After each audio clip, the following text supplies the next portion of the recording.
Alright, and welcome back. Continuing to work on the left fuel tank here.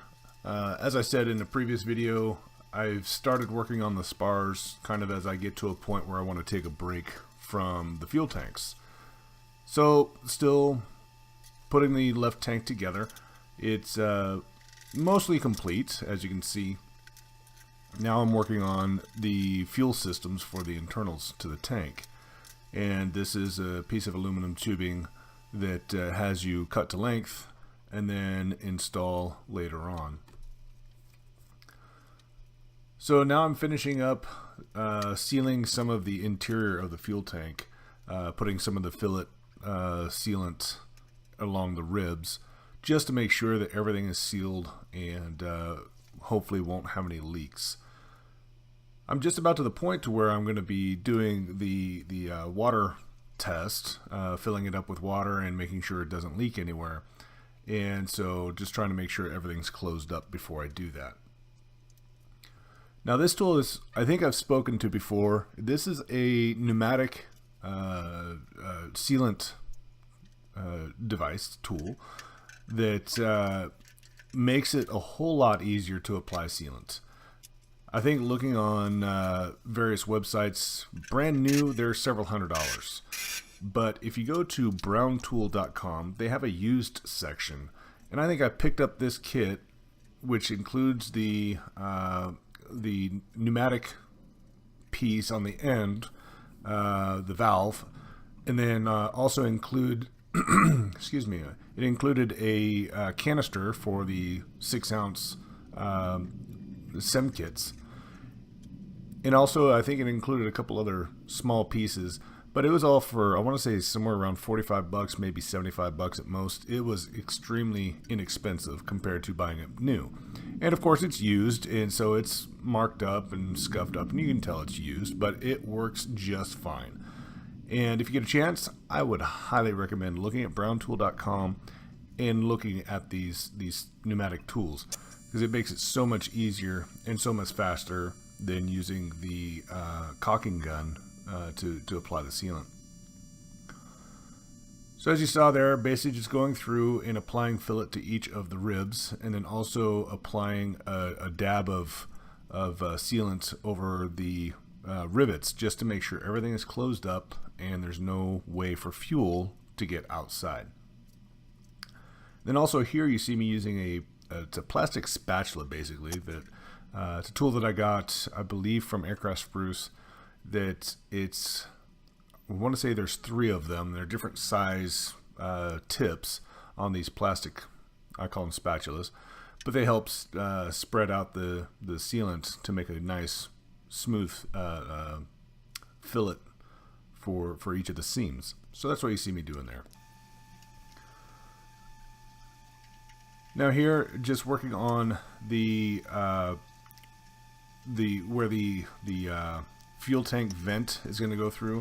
I'm using my X-Acto knife to kind of get rid of some of the sealant that got applied to where it shouldn't have been, just kind of cleaning out some of the holes. And then I'm putting in the plastic inserts. And I believe I'm actually putting them in the wrong hole here. And I didn't get it on video, but I do fix it later. They actually should go, the vent's going to go not in the holes that I'm working on here, but one hole forward in the rib, and you'll see it when you're looking at it, when you're working on it. But like I said, later on I noticed my mistake and I correct it. And then here is the attach nut plates for the end of the fuel tank, the inboard side. So that's what I'm working on here. One of the things you want to make sure of is that you don't apply too much sealant on the outsides here and on the outboard end, because it's going to get in the way of the attach points when you go to put the fuel tank in place. So I actually had to go clean the sealant off and readdress it and try to not make it so much sealant there. But here it's just a matter of putting the nut plates in place, and then it'll be ready to install onto the wing once you've completed that. Now, one of the things that I I was kind of overzealous on is that inboard rib, the aft inboard rib there on top that you see there. That one I should have waited until I was done with the vent tube installation, the where I'm working at right now. It just makes it easier to install the tubing, the aluminum tubing for the vents, and also it makes it easier to just attach everything. So, and I'm pretty sure the instructions even have you wait until after you put in the vent tubing and everything else before you cleco and rivet this into place. I was still able to manage to work everything because the aluminum tubing, obviously, you can bend and put in place, and then you just attach it to the. There's a tube there that goes through the inboard rib, and so it was able to work out. But it would have been a little bit easier had I had waited to install that last inner rib there. So working on the fuel sending unit. It's the instructions have you bend the arm for the fuel sending unit to a specific dimension, and then you just go in and just test fit it and make sure that it'll freely move to the bottom of the tank to the top without hitting either top or bottom of the tank. And so you just make some slight bends and slight modifications. And then the other thing I found out is that it actually matters which unit you use. The bolt hole pattern are specifically aligned to the left or right fuel tank, and there's actually the model number on the packaging for the fuel pumps or sending units that come with the kit have a different label for the left and right. One's a Bravo and one's a Charlie. So just make sure you're using the right one.